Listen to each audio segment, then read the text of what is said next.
ایک صحابی حضور سے پوچھتے ہیں حضور میرے حسن سلوک کا اولین مستحق کون ہے؟ فرمایا تمہاری والدہ۔ پھر پوچھا ان کے بعد کون؟ پھر کہا تمہاری والدہ۔ پھر پوچھا ان کے بعد کون؟ پھر کہا تمہاری والدہ۔ پھر پوچھا ان کے بعد کون؟ تو کہا تمہارے والد۔ 3 درجے۔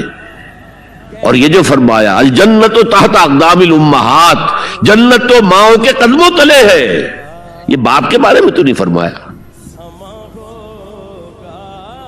یہ ہے ایکویشن، بیلنس۔